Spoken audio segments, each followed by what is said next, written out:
Good evening सभी को नमस्कार। स्पेशली ग्रेड थर्ड कोर्स, क्योंकि ग्रेड सेकंड और ग्रेड फर्स्ट में मैं ऑलरेडी लाइव क्लासेज ले चुका हूं। आप लाइव वाले फोल्डर में जाके दोबारा से देख सकते हैं। लेकिन उसके बावजूद मैंने आज के इस लाइव सेशन में सभी कोर्सेज के बच्चों को, यानी स्पेशली जो करंट में चल रहे हैं grade third, grade second, grade first, जो जहां टॉपिक और रिलेवेंट हैं, उन वहां वहां मैं सबको जोड़ता जाऊंगा। और जहां केवल जो ग्रेड थर्ड के अकॉर्डिंग है, वहां केवल ग्रेड थर्ड के ही टॉपिक स्पेशली चलेंगे। इससे पहले वाले वीडियो की जो कल हमारी लाइव क्लासेस थी, उस लाइव क्लासेस में मैंने आपको ये बताया, कल वाली क्लास में मैंने आपको ये समझाया कि बाल विकास का मीनिंग क्या है, यानी गर्भावस्था से किशोर अवस्था के प्रारंभ तक का अध्ययन बाल विकास कहलाता है। उस पे मैंने करो के स्टेटमेंट की बात की, जेम्स ड्रेवर के स्टेटमेंट की बात की, मैंने बरक की बात की, मैंने मुनरो की बात की।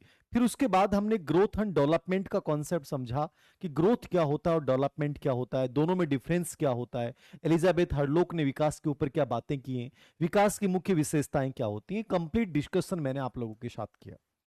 आज एक बार फिर से अपन एक बहुत महत्वपूर्ण बिंदु को लेकर चर्चा करने जा रहे हैं, बाल विकास के सिद्धांत। स्पेशली ग्रेड थर्ड और ग्रेड फर्स्ट के सिलेबस में स्पेशली इस चीज का जिक्र होता है, रिट में भी इस बात का जिक्र था। और ये पर्सन ऐसा बिंदु है, कई बार ये होता है कि मैं हमेशा बोलता हूं कि साइकोलॉजी का सिलेबस अपने आप में बहुत अनक्लियर होता है, आइडिया नहीं लगता है। जो शिक्षा मनोविज्ञान वाली यूनिट हमने पढ़ी, उसमें केवल ये डाल रखा है शिक्षा मनोविज्ञान का अर्थ, क्षेत्र और कार्य। लेकिन आप जब प्रश्न उठा के देखोगे तो अर्थ, क्षेत्र, कार्य से प्रश्न बहुत कम आते हैं।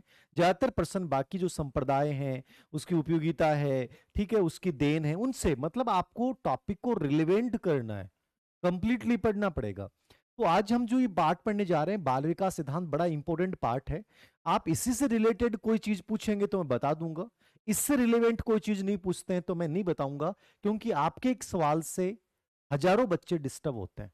आप जिस बिंदु पे चर्चा करने जा रहे हैं, केवल उसी से जुड़ी हुई कोई बात पूछें, उसके अलावा आप अनावश्यक रूप से कोई मैसेज ना करें। उसका रिप्लाई मैं इस लाइव क्लासेस के दौरान नहीं दूंगा। मैं ऐसे प्रश्नों के जवाब लाइव क्लासेस में, जो डाउटफुल सेशन हम करते हैं, उसमें मैं आपको जवाब दे सकता हूं कि ये चीज ऐसे करनी चाहिए, वैसे करनी चाहिए। यूट्यूब पे सेशन करते हैं, उनमें कर सकते हैं, बट यहां एक गंभीरतापूर्वक क्लास चल रही है, जहां एक एक सेकंड का उपयोग है, मिनट का उपयोग है। ठीक है, ओके। देखिए, बाल विकास सिद्धांत, अब बाल विकास सिद्धांत अपन पढ़ रहे हैं, उसमें पहला सिद्धांत है सतत विकास का सिद्धांत। अब आपको समझना है कि सर यहां से क्या प्रश्न आ सकता है और कैसे हमें इसको पढ़ना है। सबसे पहली चीज से समझने, सतत का मतलब क्या है, कॉन्टिन्यूअस डेवलपमेंट। सतत का मतलब वो अवधारणा जिसके अनुसार विकास कभी रुकता नहीं है। ये कहता है कि विकास हमेशा लगातार चलेगा। आप गर्भाकाल से लेकर और जिंदगी तक जब तक जियोगे तब तक आपका विकास चलता रहता है। ग्रोथ रुक जाती है लेकिन विकास कभी रुकता नहीं। अब यहां दो धारणाएं, प्रश्न क्या पूछेगा, किस सिद्धांत के अनुसार विकास निरंतर चलने वाली प्रक्रिया है। आपने कह दिया कि साहब सतत विकास के अनुसार विकास निरंतर चलने वाली प्रक्रिया है। नंबर दो, कौन सा ऐसे व्यक्ति हैं जो ये मानते हैं कि विकास सतत नहीं होता है। तो जीन पियाजे मानता है कि विकास सतत नहीं होता है। संरचनावादी मानते हैं विकास सतत नहीं होता है। सतत विकास की बात स्पेशली किसने की है, हरलोक ने की है, स्किनर ने बात की है और बांडुरा ने बात की है। ये स्पेशली सतत विकास की बात करते हैं। कौन करते हैं, स्किनर बात करता है, हरलोक बात करता है, एलिजाबेथ हरलोक बात करती है और बांडुरा बात करता है। ये स्पेशली कहते हैं कि विकास सतत होता है। लेकिन संरचनावादी जो होते हैं, कौन से वादी, संरचनावादी जो होते हैं, स्पेशली विलियम वुंट, टिचनर और जीन पियाजे, वो ये बात मानते हैं कि विकास सतत नहीं होता। विकास क्या होता है, असतत होता है। तो ये माइंड में आप रखना चाहें तो ऐसा कोई प्रश्न पूछा नहीं गया है कि विकास को असतत किसने माना है। लेकिन फिर भी मेरे अनुसार आप जब साइकोलॉजी पढ़ रहे हैं तो बहुत गंभीरता के लेवल पे जाना है, बहुत गजब तरीके से मनोविज्ञान को तैयार करना है। तो मुझे यहां रिस्क नहीं लेना है, मुझे समझना है कि स्किनर, एलिजाबेथ हरलोक और बांडुरा ने विकास सतत कहा था। और संरचनावादी जो लोग हैं, जिसमें चाहे जीन पियाजे की बात कर लें अपन, वुंट की बात कर लें, पियाजे है, वुंट है, ठीक है, ये स्पेशली मानते हैं कि विकास सतत नहीं होता है। विकास क्या होता है, असतत होता है। ठीक है, तो पहला सिद्धांत समझ में आया कि नहीं आया? आपको इतना ही समझना है किस सिद्धांत के अनुसार विकास निरंतर चलने वाली प्रक्रिया है, लगातार चलने वाली प्रक्रिया है, आजीवन चलने वाली प्रक्रिया है। विकास कभी धीमा तो कभी तेज हो सकता है, लेकिन विकास कभी रुकेगा नहीं। तो कॉन्टिन्यूअस प्रोसेस है डेवलपमेंट, यह सिद्धांत कहलाता है सतत विकास का सिद्धांत। ओके, क्लियर है? प्रश्न मैंने बता दिए हैं। किस सिद्धांत के अनुसार विकास लगातार चलेगा, सतत विकास? किस सिद्धांत के अनुसार विकास कभी धीमा तो कभी तेज लेकिन निरंतर चलता है? कौन समर्थक हैं? स्किनर, हडलोक और बांडुरा इसके समर्थक हैं। विरोध कौन करते हैं? संरचनावादी पियाजे, वुंट कहते हैं विकास असतत होता है। पहली चीज। नंबर 2, दूसरे सिद्धांत की बात करेंगे अपन। दूसरा सिद्धांत है विकास की गति में भिन्नता का सिद्धांत। विकास की गति में भिन्नता का सिद्धांत। अब आपको समझना है वेरिएशन इन स्पीड, गति की बात करें अपन तो गति में भिन्नता का मतलब क्या है? देखिए, मैंने पहले भी आपको बताया है कि मेरिडिथ का स्टेटमेंट जब अपन लोग पढ़ते हैं, किसको पढ़ते हैं अपन?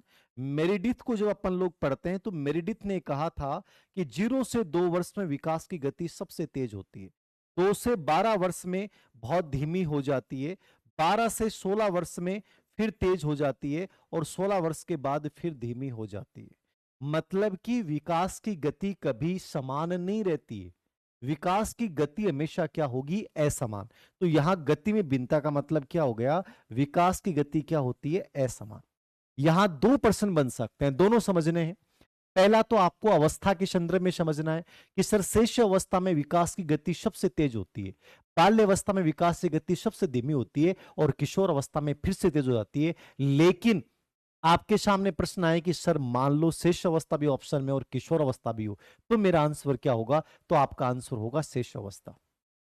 सबसे तेज जो होता है वो शेष अवस्था में होता है। विकास की सबसे तेज गति जो होती है वो शेष अवस्था में होती है, 0 से 2 वर्ष में। ये हमेशा याद रखिएगा, ठीक है? आवाज आ रही है? कई बच्चे बोल रहे हैं आवाज नहीं आ रही, कट रही है आवाज। नमस्कार है। Hello hello hello hello hello. सही है क्या? सही आनी चाहिए मेरे अकॉर्डिंग आवाज, तो आ रही ना आवाज? जिनके नेटवर्किंग इंटरनेट की प्रॉब्लम होती है उनकी आवाज डाउन हो सकती है, बाकी तो आवाज सही आती है। ओके, तो ये 2 पार्ट याद रखना, विकास की गति अलग अलग अवस्थाओं में अलग होती है। और दूसरी चीज यहां पे आप याद रख सकते हैं कि शरीर के अंगों में भी भिन्नता होती है। ये तो अवस्था में गति की भिन्नता हो गई, अब अंगों की गति में भी भिन्नता होती है। अंगों की गति में भिन्नता का मतलब क्या है? अंगों की गति में भिन्नता का मतलब क्या है? अंगों का मतलब यह है कि अपने सिर का विकास सबसे पहले होता है और अपने हाथ पैर का विकास सबसे बाद में होता है। यानी अवस्था में भी गति में भिन्नता पाई जाती है और अंगों की गति में भी भिन्नता पाई जाती है। दोनों बात आपको याद रखने। दूसरा सिद्धांत है इजी सा है, मेरिडिथ वाली बात याद रखना। 0 से 2 वर्ष में विकास सबसे तेज, 2 से 12 वर्ष में धीमा, 12 से 16 वर्ष में तेज और 16 वर्ष के बाद विकास फिर से धीमा हो जाएगा। ये किसने कहा था? मेरिडिथ ने कहा था। किसने कहा था? मेरिडिथ ने कहा था। ओके, आगे देखिए तीसरे सिद्धांत पे। तीसरा सिद्धांत है विकास कर्मिक विकास का सिद्धांत, या इसको विकास की दिशा का सिद्धांत भी बोल सकते हैं। कर्मिक विकास का सिद्धांत या विकास की दिशा का सिद्धांत, यह बड़ा मोस्ट इंपोर्टेंट माना जाता है। क्या मान जाता है? मोस्ट इंपोर्टेंट मान जाता है। वर्षा शर्मा जी, यदि आपका क्वेश्चन इस टॉपिक से रिलेवेंट है तो आप पूछ सकते हैं, वरना आप ना पूछें, क्योंकि आपका प्रश्न कई बच्चों को डिस्टर्ब कर देगा, इसलिए ना पूछें। यदि इस बिंदु से रिलेटेड है तो आप प्रश्न पूछ सकते हैं। बाकी मैं किसी भी चीज का जवाब नहीं दूंगा, अनावश्यक आपके कमेंट्स का कोई जवाब नहीं दूंगा, क्योंकि आपका उद्देश्य सीखना है और मेरा उद्देश्य केवल सिखाना है और इस समय का हमें मैक्सिमम यूज करना है। बस इतनी सी बात समझने। आगे देखिए, कर्मिक विकास, orderly development, direction of development बहुत इंपॉर्टेंट है। यहां 2 सिद्धांत आते हैं कर्मिक विकास में, लेकिन स्पेशली आपको जो यहां समझना है वो सिफेलोकोडल सिद्धांत समझना है।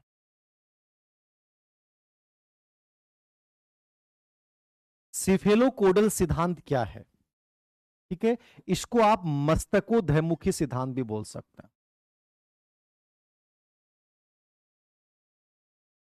ठीक है, मस्तकोधमुखी सिद्धांत बोल दें या इंग्लिश में अपन बोल देंगे सिफेलोकोडल थ्योरी। बड़ा इंपॉर्टेंट है, बहुत बार प्रश्न आता है, कौन सा सिद्धांत मानता है कि विकास कभी भी एक समान प्रतिमान से नहीं होता है? ठीक है। विकास जो होता है वो एक प्रकार से असमान प्रकृति से होता है, और असमान का मतलब होता है विकास की दिशा क्या होती है। सिफेलोकोडल विकास की दिशा को व्यक्त करता है, सीक्वेंस को व्यक्त करता है, ऑर्डर को व्यक्त करता है। ठीक है, ऑर्डर क्या है, ऑर्डर क्या होता है विकास की दिशा का, बताएं। ठीक है, तो ऑर्डर का मतलब क्या है साहब। ठीक है, यो टाबर है, ये क्या है, बच्चा है। आप तो अपने बच्चे के रूप में इमेजिन करो, मैं हमेशा बोलता हूं साइकोलॉजी को याद करना है तो इमेजिन। आप कह दो कि गुरुजी इमेजिन तो कर लिया, लेकिन थे जो बनाए हुए वो तो मान अष्टवक्र जय को लाग रहे हैं। अष्टवक्र जय को समझो कि एक प्राचीन काल में अष्टवक्र रहा था, बहुत विद्वान बंदा था, उसके पिताजी बहुत विद्वान थे, और वो अष्टवक्र जो था उसके शरीर में 8 प्रकार के जगह जगह वक्र थे, जोड़ थे। वो जब चलता था तो लोग हंसते थे। एक बार राजा जनक के दरबार में एक बहुत बड़ा विद्वानों की बहुत बड़ी संगति चल रही थी, और विद्वानों की जब संगति चल रही थी तो दुनिया भर के विद्वानों में वाद विवाद हो रहा था कि जो जीतेगा उसको 1000 गायें और उनके ऊपर दुनिया भर के आभूषण सोना ये दिया जाएगा।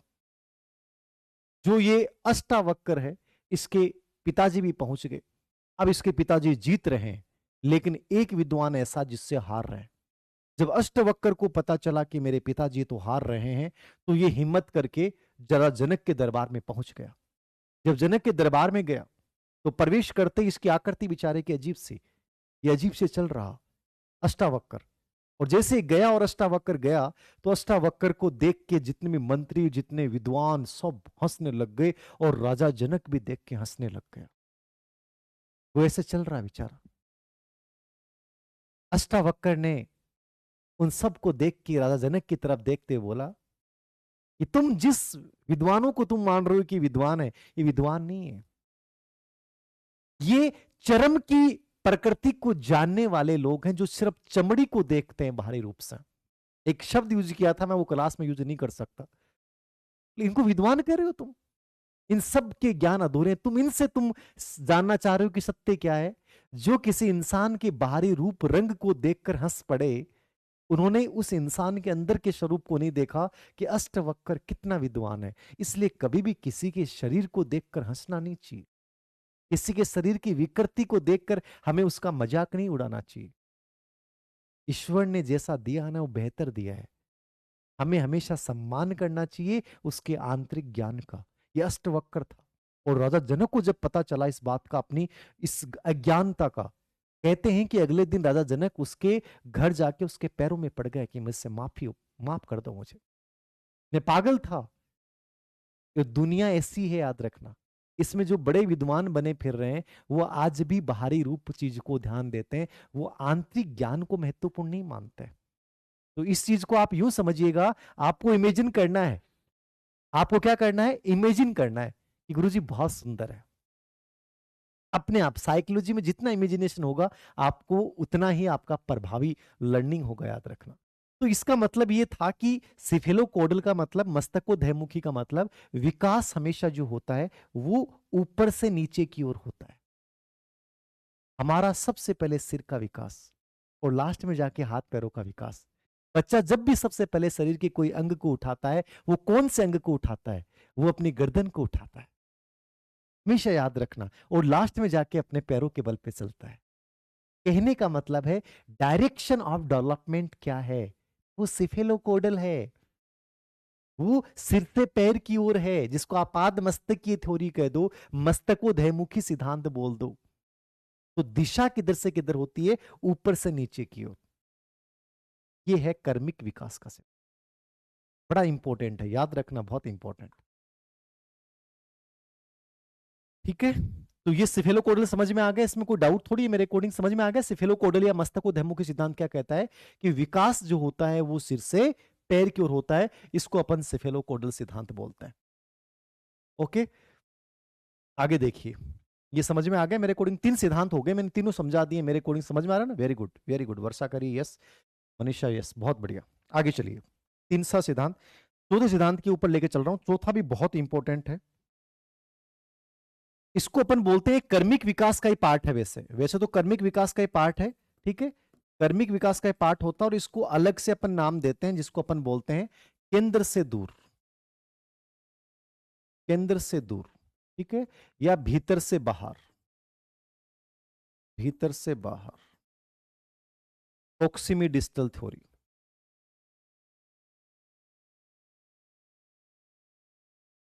प्रोक्सिमी डिस्टल थ्योरी बड़ा इंपॉर्टेंट है साहब। कर्मिक विकास के अंतर्गत एक सिद्धांत मैंने बताया आपको सिफेलोकोडल, और सेकंड सिद्धांत मैं समझा रहा हूं आपको प्रोक्सिमी डिस्टल, केंद्र से दूर, निकट से दूर बोल दो, भीतर से बाहर बोल दो। अब आप कहोगे सर भीतर से बाहर, केंद्र से दूर, निकट से दूर का मतलब क्या? जब मैंने कहा कि एक सुंदर सा बच्चा हमने बनाया, इमेजिन किया, आप तो इमेजिन करो कि मान लो गोलियों हैं को सिरे, गोलियों कद ओसी, गोलियों जद ओसी जद कोई ढंग को काम करशो, ऐसे गोलू कभी पैदा नहीं होगा।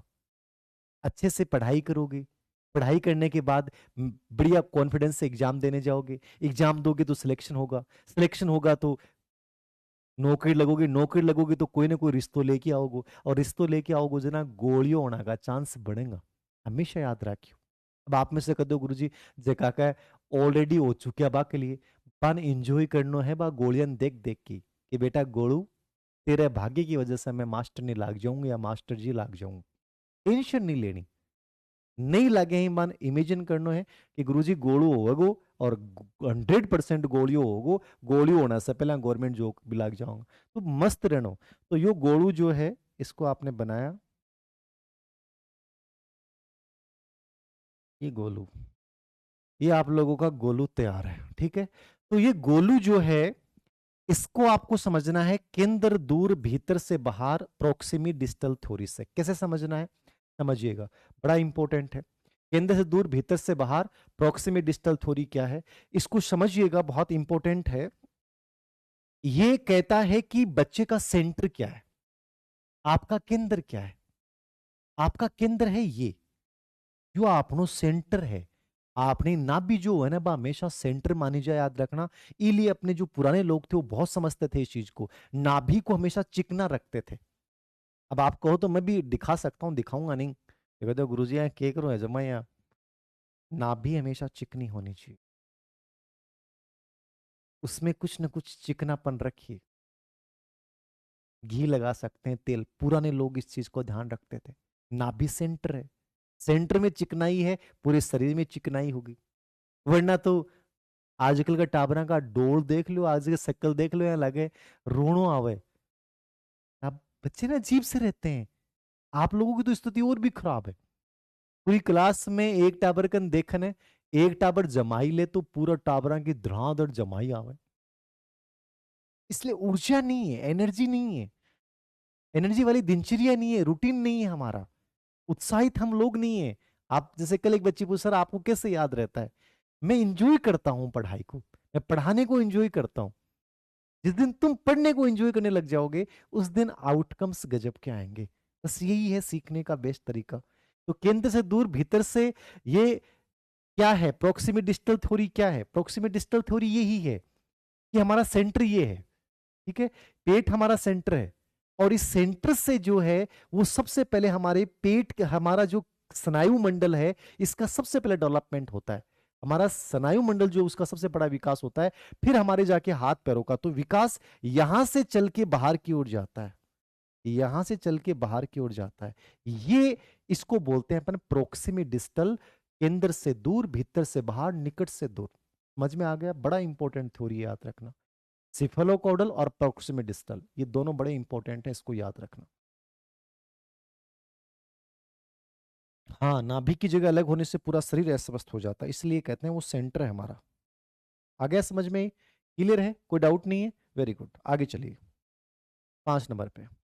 5 नंबर का सिद्धांत है समान प्रतिमान का सिद्धांत, इक्वल पैटर्न। सीटेट में इससे प्रश्न आया हुआ है, समान प्रतिमान, इक्वल पैटर्न बोलते हैं इसको। एक शब्द और मैं यूज कर रहा हूं, संगठित विकास। नहीं नहीं, ये नहीं है, संगठित विकास परस्पर संबंधित को बोलेंगे। समान प्रतिमान का सिद्धांत, इक्वल पैटर्न, समान का मतलब इक्वल हो गया और प्रतिमान का मतलब पैटर्न हो गया। देखिए समान प्रतिमान पे एक सीटेट में एक प्रश्न भी आया था। समान प्रतिमान का मतलब है, जैसे मैंने कहा कि अपना प्रतिमान तो क्या है, सिर से पैर की ओर और केंद्र से बाहर की ओर। तो ये समान प्रतिमान का मतलब है मनुष्य जाति पे कंप्लीटली नियम लागू होगा। अब आप ये कह दो गुरु जी भारत में जो पैदा होगा उसका विकास किधर से किधर होगा, सिर से पैर। तो गुरु जी पाकिस्तान वाले का किस साइड से होगा? तो पाकिस्तान वाले का ऐसा नहीं होगा कि पैर से सिर की ओर हो जाए, अफ्रीका वाले का कोई तीसरी साइड से हो जाए, ऐसा नहीं होगा। मनुष्य धरती के किसी भी कोने में पैदा हो जाए, अंटार्कटिक महाद्वीप में भी जन्म ले ले, उसका पैटर्न हमेशा एक ही रहेगा, और वो समान प्रतिमान क्या है? सिर से पैर की ओर। क्या है वो? सिर से पैर की ओर, ये उसका इक्वल पैटर्न है। यानी धरती के किसी भी कोने में मनुष्य पैदा हो जाए, उसका पैटर्न समान से प्रतिमान ही रहना है। इसको समान प्रतिमान का सिद्धांत बोलेंगे। तो बड़ा इजी सा है। 6 नंबर पे परस्पर संबंध का सिद्धांत।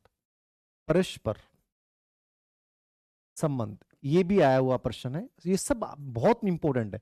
मतलब ये 14 सिद्धांत है, 14 समझ में आ गया ना, तो एक आने वाली एग्जाम का प्रश्न तैयार हो गया। कोई भी कंपटीशन दे लो आप साइकोलॉजी, लगभग यहां से प्रश्न आता है।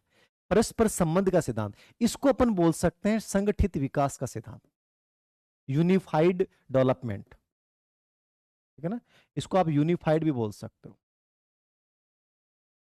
ठीक है, परस्पर संबंध, परस्पर संबंध का मतलब इंटर रिलेशन डेवलपमेंट थ्योरी। तो unified development theory, inter relation development theory. तो इंटर रिलेशनशिप डेवलपमेंट थ्योरी क्या है, या संगठित विकास का सिद्धांत किसको बोलेंगे, यूनिफाइड डेवलपमेंट थ्योरी किसको बोलेंगे, आपको ये समझना है। तो देखो परस्पर संबंध का मतलब ये समझना है, जैसे सीटेट में प्रश्न आया कि सबसे पहले अपन शारीरिक विकास का अध्ययन करते हैं। क्यों करते हैं? क्योंकि शारीरिक विकास पहला विकास, शारीरिक विकास अच्छा होगा तो दूसरा विकास भी अच्छा होगा, दूसरा विकास अच्छा होगा तो तीसरा भी अच्छा होगा। मतलब एक डेवलपमेंट हमारा अच्छा होता है तो दूसरा विकास भी आपका अच्छा होगा। सिंपल सी बात है, समझ में आ रहा है? समझ में आ रहा है आपके कि मतलब कि एक अच्छा हुआ तो दूसरा अपने आप अच्छा होगा। आपके शरीर में प्रॉब्लम है, आप मेरी क्लास ले रहे हैं, अभी लाइव देख रहे हैं, और आपका पेट दुख रहा है। वीर सिंह सर कितनी ऊर्जा के साथ पढ़ा रहे हैं, कितनी पॉजिटिविटी के साथ पढ़ा रहे हैं, लेकिन जब अंदर से पेट दुख रहा ना सर, घुटन हो रही है इस जिंदगी से, मन नहीं करता, आपका मानसिक विकास नहीं होगा, संकलन संप्रत्यात्मक विकास नहीं होगा, लेकिन आप बड़े स्वस्थ हैं, बड़ा मजा आ रहा है सर, बहुत अच्छा लगता है जब आपको देखते हैं, आपसे जब रूबरू होते हैं, आपसे एक मुलाकात होती है, तो उस मुलाकात एक हमारे अंदर एक नई ऊर्जा दे जाती है सर।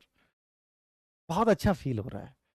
क्यों अच्छा फील हो रहा है? क्योंकि फिजिकली आप हेल्दी हैं, फिजिकली स्वस्थ हैं। अब मैं जो समझाऊंगा वो तुम्हें समझ में आएगा। मानसिक विकास अच्छा होगा तो सामाजिक विकास अच्छा होगा, सामाजिक अच्छा होगा तो संवेगात्मक विकास अच्छा होगा, संवेगात्मक होगा तो गामक विकास अच्छा होगा। एक अच्छा होता है, दूसरा उसी अनुरूप में अच्छा होता जाता है। इसको अपन बोलते हैं इंटर रिलेशनशिप या यूनिफाइड प्रोसेस थ्योरी, संगठित विकास का सिद्धांत। समझ में आ गया? कोई डाउट है किसी को? एक अच्छा होगा दूसरा भी अच्छा होगा, एक खराब होगा दूसरे भी खराब होने के चांसेस बढ़ जाएंगे। ओके, बहुत बढ़िया सिद्धांत। 6 नंबर पे, 6 नंबर का सिद्धांत अपना है सामान्य से विशिष्ट, मोस्ट इंपॉर्टेंट है भाई ये। जनरल टू स्पेसिफिक, बहुत प्रश्न आते हैं इस पे। जनरल टू स्पेसिफिक, सामान्य से विशिष्ट। सामान्य से विशिष्ट क्या है, जनरल टू स्पेसिफिक क्या है? सबसे अधिक ट्रेंड करने वाला बिंदु है, सबसे अधिक ट्रेंड करता है ये प्रश्न, सामान्य से विशिष्ट। कि विकास जो होता है वो जनरल टू स्पेसिफिक होता है। अब आप कह दोगे सर सामान्य से विशिष्ट कैसे होता है, थोड़ा सा बता सकते हैं? तो सामान्य से विशिष्ट 7 नंबर का, हाँ 7 नंबर लिख लीजिए, कोई दिक्कत नहीं है, हाँ 7 नंबर का हो गया होगा। सामान्य से विशिष्ट का मतलब ये होता है कि बच्चा शुरुआत में जब आप बच्चे को देखोगे ना, तो बच्चा सामान्य क्रियाएं करेगा। सामान्य क्रियाएं मतलब आप कभी भी देख लेना, कोई भी विकास में, सामाजिक सब डेवलपमेंट में, सिर्फ एक नैतिक विकास जो होता है ना, मोरल डेवलपमेंट, वो हमेशा विशिष्ट से सामान्य होता है। नैतिक विकास विशिष्ट से सामान्य होता है, बाकी सभी विकास सामान्य से विशिष्ट की ओर होंगे। आप कह दोगे सर कैसे? आप बच्चे को शुरुआत में देखना कि बच्चा लेट रहा है, छोटा सा बच्चा है, और छोटा सा बच्चा लेट रहा, आप उसके पास गए, और जाने के बाद उस बच्चे की तरफ आपने पेन किया कि बेटा देखो ये पेन। अब बच्चा उस पेन को देखेगा तो आंखें खोलेगा वो, और पेन को देखने के बाद उसे लगेगा पता नहीं क्या चीज है, तो अपनी आंखों से उसे कैच करने की कोशिश, मुंह खोल रहा है, हाथ हिला रहा है, पैर भी हिला रहा, पैर ऊपर नहीं आ सकता यार, नहीं तो पैर दिखा देता हूं मैं, ठीक है ना। अब ये सब चीजों का वो एक साथ इस्तेमाल कर रहा है, उस बच्चे को ये नहीं पता है इस पेन को पकड़ने के लिए सिर्फ मुझे एक अंगुली हिलानी है, सिर्फ अंगुली हिलानी है और मैं इसको पेन को पकड़ लूंगा, लेकिन नहीं, वो सब क्रियाएं एक साथ कर रहा है, मतलब वो जनरल है। लेकिन जैसे उसकी आयु बढ़ेगी, वो 3 साल का 3.5 साल का बच्चा होगा, और आप उसकी तरफ कहोगे बेटा पेन, तो बच्चा क्या करेगा? सिर्फ अंगुली हिलाएगा और पेन को पकड़ लेगा। ये जनरल टू स्पेसिफिक है। जबकि शुरुआत में वो सामान्य क्रिया कर रहा था, अब उसे पता है कि मुझे इस अंग का इस्तेमाल इस वस्तु के लिए करना चाहिए, इस कार्य के लिए मुझे इस अंग विशेष का इस्तेमाल करना चाहिए। ये उसकी विशिष्ट क्रिया है। तो जनरल टू स्पेसिफिक समझ में आ गया? Okay, very good. हाँ, लाइव क्लास कभी भी देख सकते हैं, रिकॉर्डेड के रूप में डाल दी जाएगी, सभी कोर्सेज में डाल दी जाएगी। आ गया सामान्य से विशिष्ट कि बच्चा शुरुआत में सभी को पापा बोल देता है, लेकिन बाद में केवल अपने पापा को ही पापा बोलता है। ये विशिष्ट है। शुरुआत में वो सभी के लिए एक सामान्य संज्ञा का प्रयोग करता है, बाद में वो अलग अलग लोगों के लिए विशिष्ट शब्दों का प्रयोग करता है। ये सामान्य से विशिष्ट है, जनरल से स्पेसिफिक है, याद रखना। आगे देखिए, समान प्रतिमान सिर से पैर हो गया, परस्पर संबंध संगठित विकास सामान्य से विशिष्ट हो गया। आगे देखिए, है 7 नंबर हो गया ना। 8 नंबर पे एकीकरण का सिद्धांत, इंटीग्रेशन थ्योरी। एकीकरण का सिद्धांत क्या होता है? एकीकरण किसको बोलते हैं? एकीकरण का मतलब होता है बच्चा शुरुआत में जो है वो संपूर्ण अंग का प्रयोग करता है। जैसे कि मान लीजिए बच्चा अपना हाथ हिला रहा है तो पूरा हाथ यूं हिला रहा है, पैर हिला रहा है तो पूरा पैर उसको हिला रहा है, ठीक है। फिर वो क्या करता है, हाथ को पूरा पहले पूरा यूं हिलाया, फिर हाथ की अंगुलियों को हिलाएगा। इसको हिलाएगा, हाथ की अंगुलियों को हिलाएगा, ठीक है। और बाद में क्या करेगा, पहले पूरा हाथ हिलाया, फिर हाथ की अंगुलियों को हिलाया। अब अंगुलियां और हाथ दोनों में कोऑर्डिनेशन स्थापित करके कोई चीज को कैच कर लेगा। इसको बोलते हैं इंटीग्रेशन थ्योरी, एकीकरण का सिद्धांत। लिखना चाहे छोटी सी लाइन लिख लेना।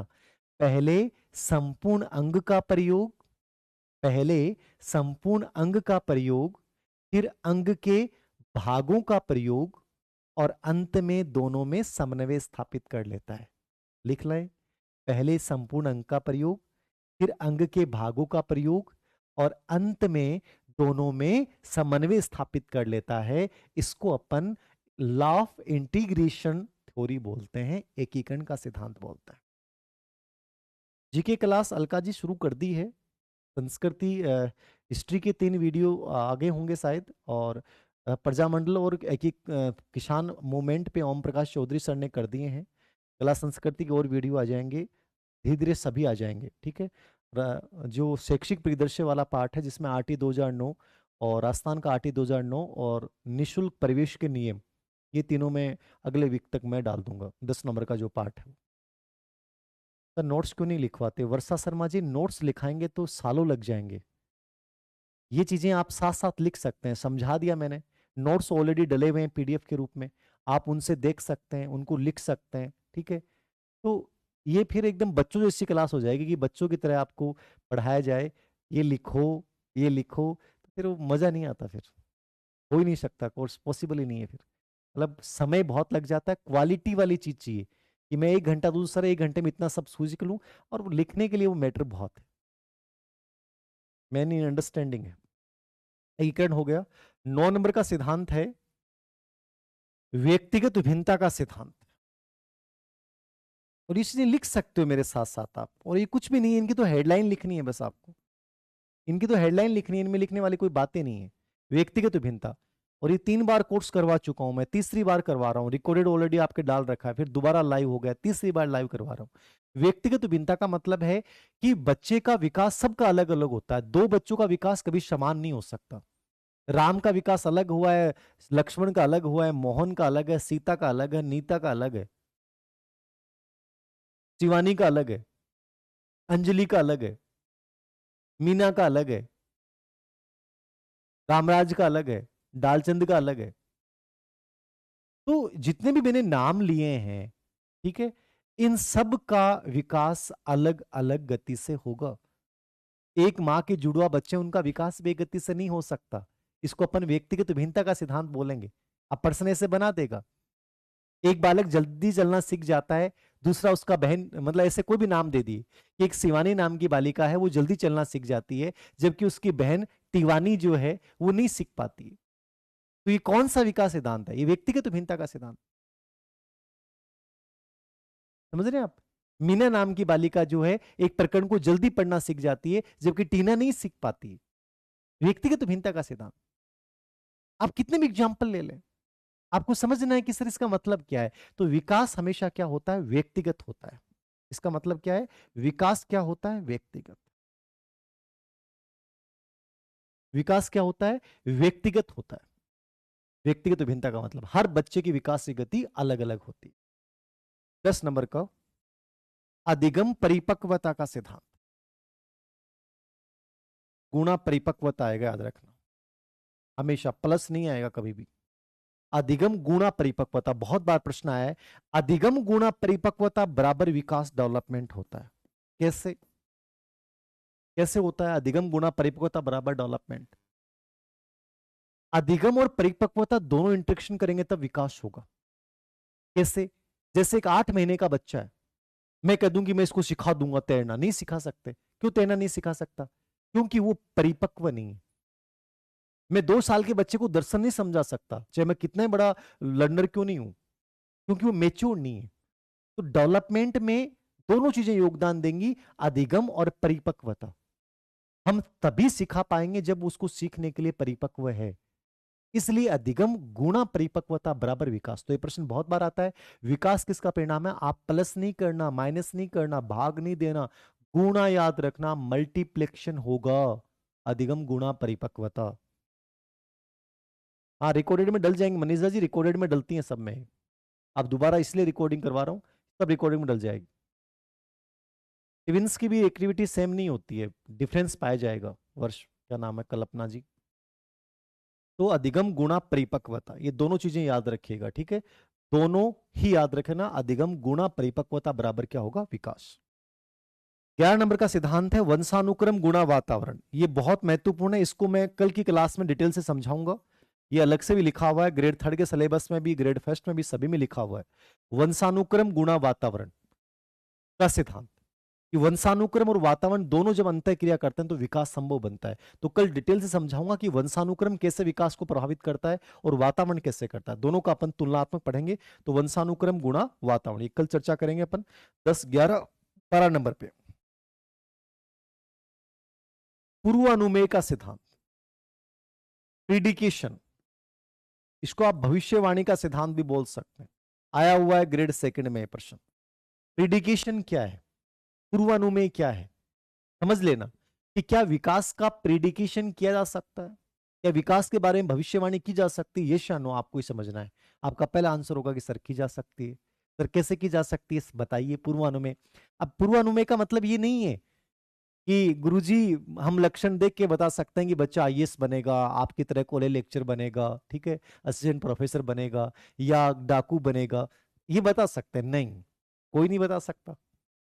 मैं जब छोटा था तो मैं तो 1 नंबर का बदमाश था, भाग जाता था, कोई पकड़ ही नहीं पाता था, कहीं भी चढ़ जाता था, किसी का भी सिर फोड़ के आ जाता था, पढ़ता नहीं था, पढ़ाई से मतलब नहीं था। अब मेरे बारे में कोई उस समय भविष्यवाणी कर देता तो भविष्यवाणी करता कि डाकू डकैत सिंह, मतलब प्रसिद्ध नाम होता कि डाकुओं का सरताज धीर, धीर भाई, ऐसे कोई नाम होता मेरा, यदि मेरी उस समय की भविष्यवाणी कर देता तो। लेकिन हो गया कुछ उल्टा ही। तो प्रिडिकेशन ये नहीं की जा सकती, प्रिडिकेशन की गुरुजी मैं प्रारंभिक लक्षण देख के बता दूं कि वो कर जाए। प्रिडिकेशन को मतलब ये है कि शेष अवस्था में बच्चे में ये लक्षण प्रकट होंगे, बाल्य अवस्था में बच्चे में ये लक्षण प्रकट होंगे, किशोर अवस्था में बच्चे में ये लक्षण प्रकट होंगे। अपन ये बता सकते हैं कि ये विशेषताएं बच्चे की बाल्यावस्था में प्रकट होंगी, ये विशेषताएं बच्चे की शेष अवस्था में प्रकट होंगी, ये विशेषताएं बच्चे की किशोर अवस्था में प्रकट होंगी। ये लॉ ऑफ प्रिडिक्शन है, ये भविष्यवाणी है। तो किस अवस्था में कौन सा लक्षण प्रकट होगा, इसको अपन क्या बोलते हैं? पूर्वानुमेय भविष्यवाणी, ठीक है ना? इस चीज को समझना, किस अवस्था में कौन से लक्षण, किस अवस्था में कौन से लक्षण प्रकट होंगे, इसको अपन क्या बोलेंगे? लॉ ऑफ प्रिडिकेशन थ्योरी बोलेंगे, भविष्यवाणी का सिद्धांत बोलेंगे कि शेष अवस्था में बच्चा ये लक्षण प्रकट करेगा, बाल्य अवस्था में ये प्रकट करेगा और किशोर अवस्था में ये प्रकट करेगा। इसको बोलते हैं पूर्वानुमेय या भविष्यवाणी का सिद्धांत। तो ये लिख लेना नीचे कि किस अवस्था में कौन से लक्षण प्रकट करेगा, इसकी भविष्यवाणी की जा सकती। 10 महीने का बच्चा घुटनों के बल चलना सीख जाएगा, वैसे नहीं सीखेगा। 10 महीने का बच्चा घुटनों के बल चलना सीख जाएगा, वैसे नहीं सीख सकता। और आप वाले बच्चे तो कुछ भी कर सकते हैं भाई। आप वाले जब पैदा होंगे ना, गोलिए टोलिए, तो वो कुछ भी कर सकते हैं, क्योंकि थे बहुत एडवांस हो। अभी आज 4G चल रही है, अभी 5G आ गई। और थे जे जिस हिसाब से पढ़ रहा हो, मेहनत कर रहे हो, मन लगा कि थारे 6G और 7G का गोलियां पैदा होगा, तो बै क्यों भी कर सकें, क्योंकि थे के लिए क्यों भी कर जाओगा। बाकी नॉर्मली 10 महीने का बच्चा घुटनों के बल चलता है। ओके, क्वालिटी कम करो, ये देखना मुकेश जी, इस पे चर्चा कर लेना कि क्वालिटी कम कैसे की जाती है लाइव में, है ना। कई बच्चे कहते हैं क्वालिटी कम करो, तो इसको अपन देख लेना ना। ओके, 12 नंबर का हो गया। 13 नंबर का सिद्धांत है भेदात्मक विकास का सिद्धांत। भेदात्मक विकास का मतलब क्या है? भेदात्मक विकास का मतलब है, ये अभी भी एक प्रश्न आया था यहाँ से, अभी जो मैं gold and old and gold test series करवा रहा हूँ, उसमें कुछ ऐसे पेपर्स करवाऊंगा जो आज तक आपने नहीं देखे, उनके प्रश्नों को हल करवा रहा हूँ। तो उसमें मैंने देखा था कि भेदात्मक विकास मतलब लड़कियों का विकास लड़कों के विकास में डिफरेंट होता है, मतलब लिंग का प्रभाव पड़ता है। इसका प्रभाव पड़ता है, लिंग का प्रभाव पड़ता है। लड़कियां फिजिकली जल्दी मैच्योर होती हैं, मतलब उनकी विकास की गति लड़कों की अपेक्षा तेज होती है, पहले परिपक्व होते हैं। वजन में लड़के ज्यादा होते हैं लड़कियों की अपेक्षा, हाइट भी लड़कों की ज्यादा। तो ये डिफरेंट है, ये कहीं ना कहीं लिंग प्रभावित कर रहा है विकास को। तो इसको अपन बोलते हैं भेदात्मक विकास, कि लड़कियों का विकास लड़कों की अपेक्षा जल्दी होता है, कुछ चीजें लड़कों में ज्यादा होती हैं बजाय लड़कियों में। तो ये जो डिफरेंट अपन पढ़ते हैं, फिजिकल डेवलपमेंट, मेंटल डेवलपमेंट, इन सब के जो डिफरेंट आते हैं, मतलब लिंग प्रभावित करता है। Okay, very good. 12, 13, 14 नंबर का, 14 नंबर का सिद्धांत है वर्तुलाकार प्रगति का सिद्धांत। बहुत इंपॉर्टेंट है वर्तुलाकार प्रगति, बहुत इंपॉर्टेंट, स्पाइरल। ठीक है, स्पाइरल प्रोग्रेस क्या है, वर्तुलाकार प्रगति क्या है? वर्तुलाकार प्रगति का मतलब किससे समझता है, मतलब लीनियर नहीं होता विकास, ये आप ये समझना। वर्तुलाकार मतलब लीनियर, ठीक है ना। लीनियर नहीं होगा, लीनियर का मतलब क्या है, सीधा नहीं होता विकास, रेखीय नहीं होता है। क्या नहीं होता, रेखीय नहीं होता है, अपन सीधे चल रहे हैं, एक गति से आगे बढ़ रहे हैं, ऐसा नहीं है। विकास हमेशा पूर्व अनुभव को संचित करते हुए आगे बढ़ता है, यूं चलता है। ये पूर्व जो अनुभव हैं उनको संचित करते हुए, पूर्व अनुभव को संचित करते हुए, ठीक है। तो इसके लिए इसको अपन स्पाइरल बोलेंगे अपन। आप सबके पास अभी मान लीजिए आप यदि मेरी क्लास ले रहे हैं और रजिस्टर लेके बैठे हैं, तो मैं ये विश्वास करता हूं कि आपके पास स्पाइरल रजिस्टर होगा। तो वो जो स्पाइरल रजिस्टर है ना, डेवलपमेंट वैसे ही होता है। आप शिष्यावस्था की जो चीजें हैं वो बाल्यावस्था में सीखने में मदद करेंगी, बाल्यावस्था के अनुभव किशोर अवस्था में सीखने में मदद करते हैं। इसको स्पाइरल वर्तुलाकार बोलते हैं। विकास कभी डायरेक्ट नहीं होता, सीधा नहीं होता, यूं चले जाओ सीधे नहीं। पूर्व अनुभव, पहले गलतियां क्या की उनसे मैं सीखता हूं। तो विकास लीनियर नहीं है, विकास स्पाइरल है, वर्तुलाकार है। इसको अपन संचित अनुभव का सिद्धांत भी बोल सकते हैं, लिख लेंगे।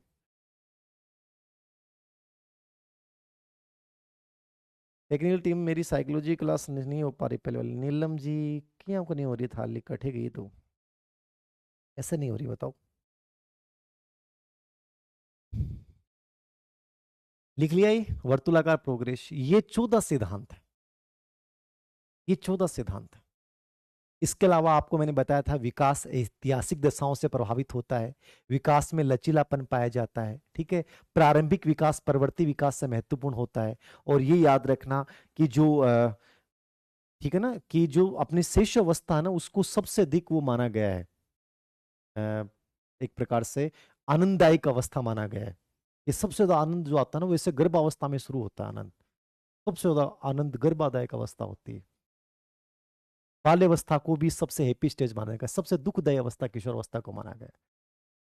गति का बताया दिया मैंने, सिफेलोकोडल, प्रोक्सिमी, डिस्टल, ये सब 14 सिद्धांत है। समझ में आ गया? सब मिल जाएंगे प्रीति जी, सब डाल दी जाएंगी, ज्योग्राफी वगैरह की सब सब आ जाएंगे। ओके, 14 सिद्धांत समझ में आ गए, सब इंपॉर्टेंट है। एक प्रश्न आपका संभावित तैयार हो जाएगा कल, संभवतः क्लास जैसे मेरे को टाइम मिलेगा वैसे वैसे मैं करवाऊंगा। टेलीग्राम चैनल जो अपना धीर सिंह धावाई ऑफिशियल है, उस पर मैं पहले न्यूज़ डाल दूंगा आप लोगों को। TH5AV के नाम से वो टेलीग्राम चैनल जरूर आप जुड़े रहिएगा, ताकि उस पर हर इंफॉर्मेशन आ जाएगी। ठीक है, तो ये 14 सिद्धांत हैं, इनको अच्छे से देख लीजिएगा, important. Okay, second grade GK का कोर्स लेके आओ। अनीता जी, यदि आपने ग्रेड 3 वाला जीके का कोर्स ले लिया ना, तो सेकंड ग्रेड का अपने आप ही तैयार हो गया, उसमें वही जी दोनों चीजें तैयार हो जाएंगे, तो वो ले लो आप। ठीक है, thank you very much. 1 minute अपनी हो गई, बाल विकास चल रही है, धीरे धीरे सबको दोबारा रिकॉर्ड करवा रहा हूँ। और यदि पूर्व रिकॉर्ड क्लास देखना चाहें तो पूर्व रिकॉर्ड भी अपन दोबारा डलवा सकते हैं, ताकि आप एक बार देखना चाहें। Thank you very much, good night, जय हिंद, जय भारत, वंदे मातरम। Thank you very much.